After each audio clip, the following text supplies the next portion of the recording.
Hello, welcome to day 2, and I'm so excited to share today's devotion with you and the sermon that I actually listened to at the gym. So before we start, let's actually talk about my experience at the gym this morning. And I typically listen to sermons because it typically gets me going in the morning, and it's just a good way to just get my day started. So I'm at the gym and I click on this sermon, and the sermon was talking about the Apostle Paul and the change that he had to go through in his life, because he actually used to be a persecutor of Christians. And this is when his name was Saul.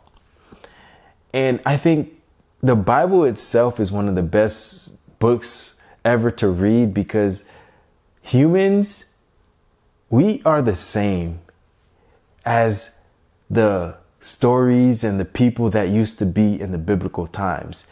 You know, even though it's thousands and thousands of years later, our minds, our human nature is still the same. That would never change. And the Bible is literally a guideline on how to just live our life. If you ever have any questions on steps to go in your life, all the truths are literally in the Bible. There's a lot of self-help books. There's a lot of different interpretations now where people are having their own books, and all that's great. But the Bible is literally the foundation that your life should be based on. So that's a little tangent there.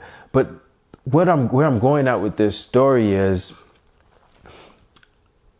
I actually view myself, I think we all have Paul in us.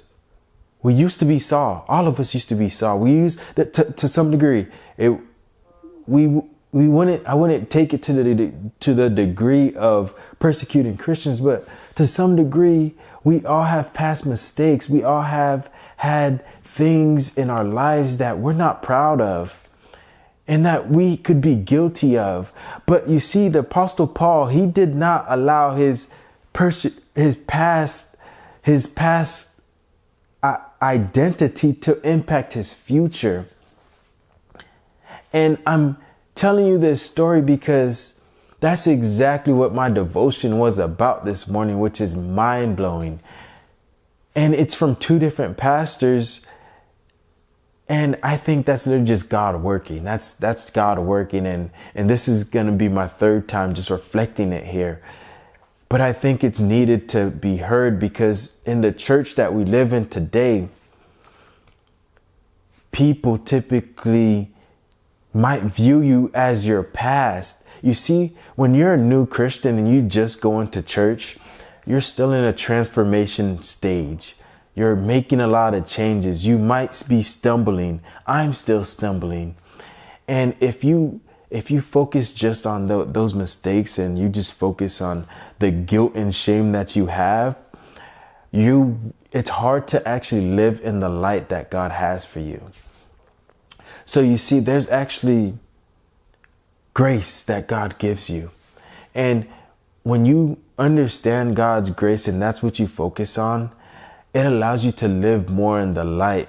You see, the Apostle Paul, if all he thought was, I used to be a murderer, and and his identity stayed in that, he would not be able to have been transformed. He would not have been able to just be the Apostle Paul that he was and impact so many lives with his messages, because he understood that his identity changed.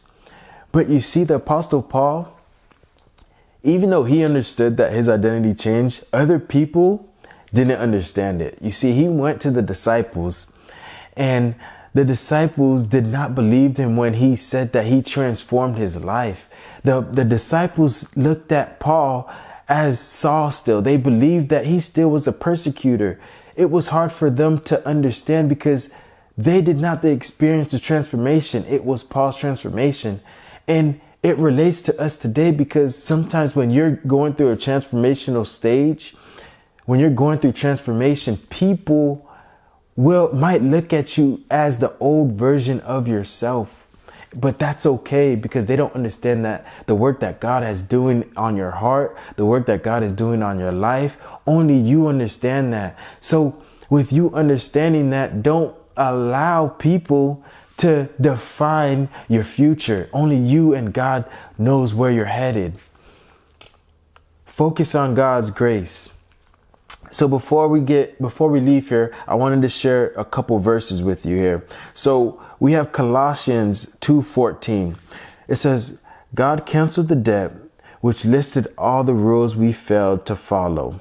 He took away that record with the rules and nailed it to the cross. Literally explains God's grace right there. He took our debt, he nailed it to the cross, and we are forever forgiven. Second verse is here, Romans 8:1. There is no condemnation for those who are in Christ Jesus. So you see, once we dedicate our lives to God, we don't have to worry about our past life that we used to live. We now have a new life that we can embrace that new identity. So no matter where you're at in your journey with Christ, there will always be grace. Grace is promised to us in the Bible. That's a truth that will always be there. So don't forget that as you're going through this journey, don't forget that your old identity is not who you will be in the future and who you are today. It could change any day now. And you get to decide if you want to live in the dark or in the light.